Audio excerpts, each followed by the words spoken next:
All right, today we're tearing down a fantastic short horror story. We're going to see just how it uses pacing, a whole lot of deception, and one killer detail to create a moment of pure jaw-on-the-floor shock. So, let's get right into it. Everything, and I mean everything, kicks off with this single line. From the very first moment they meet, you get this feeling that something's not quite right. That phrase, far too bright, that's our first clue. It's this tiny little crack in what seems like a totally normal day, and it hints that there's something intense, something wrong, just hiding under the surface. It's just brilliant foreshadowing. So, the story does a great job of making us feel grounded, We meet our main guy, Bill Morrow. He's a utility engineer, super dependable, lives in this sleepy little coastal town. He's got a routine, a rhythm. He's predictable, and that is completely the point.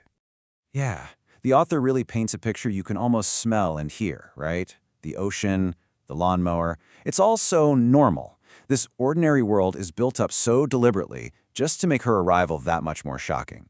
When Emma shows up, she doesn't just interrupt his afternoon, she basically detonates his entire reality.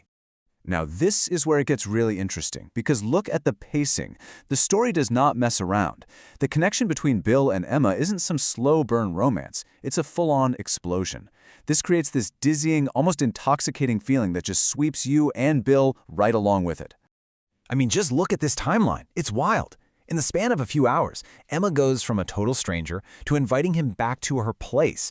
She spots him on his lawn, engineers a chance meeting at the market, finds him at the local pub, and boom, the night ends at her house. It's all happening way too fast, way too perfectly, and it's designed to stop Bill from ever taking a breath and asking, wait a minute, what is going on? So the seduction keeps building, but it's not just emotional, It's the environment itself. Her house becomes the main stage for this perfect, almost magical illusion she's spinning up just for him.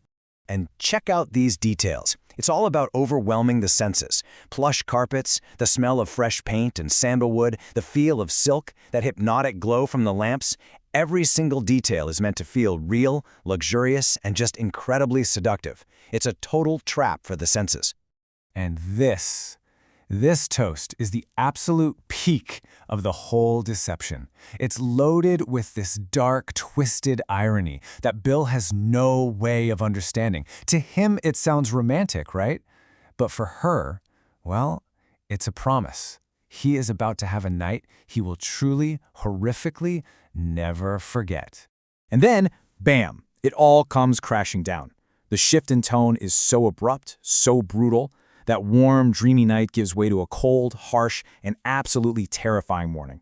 And that contrast, that's what delivers the story's first real gut punch. Seeing it laid out like this is just devastating. Every single luxurious thing Bill thought he saw and felt has a disgusting, rotten twin. That velvet sofa? Nope, a splintered crate. Those silk sheets? A pile of soggy newspapers. This wasn't just a different house. It was a complete hallucination projected right on top of a ruin. The horror just gets deeper when Bill realizes it is the same house. The layout's the same. The staircase has that same curve. He wasn't taken somewhere else. He was made to see something that wasn't there, in the very spot he was standing. So the real violation here isn't just physical, it's perceptual. His own mind was hacked. Just when you think the horror can't possibly get any worse, the story hits you with its final, absolutely brutal twist. And it all comes down to something small, something simple, a note she left on his car. The tone of this note is just chillingly casual. You were a lot of fun. It feels like a complete taunt. And then you have that signature. At first it just looks like a name. But this right here is where the story's real genius is hiding. So Bill, remember, he's an engineer. His brain is wired to look for patterns, for logic. He knows he's missing a huge piece of the puzzle, and he can just feel it staring him right in the face, hidden in her name. So what is it? What could possibly explain everything that just happened? The story puts us right there with him, desperately trying to figure it out. And the answer? It's not some complex formula. It's terrifyingly simple. Yeah, it's not a secret code or anything like that. It's just a simple anagram. The letters of her name rearranged to spell out the absolute, horrifying truth of what she was. Emma Deville. I am a devil. The confession was right there, in her name, the entire time. She literally told him who she was the moment they met, and of course he never saw it. This is the final knockout blow. the moment the supernatural horror is confirmed in the most clever and cruel way imaginable. So, what do we take away from all this? What makes this story so incredibly effective? It isn't about jump scares or monsters jumping out of closets. It's a deep, psychological dive into the nature of reality itself. The real terror here is the idea that what you see, what you feel, what you touch, could all be a lie. The monster isn't some creature. It's the thing that can make you see a palace where there's only a pile of garbage. It taps into that deep-seated fear that our own senses, the things we rely on most, can completely betray us.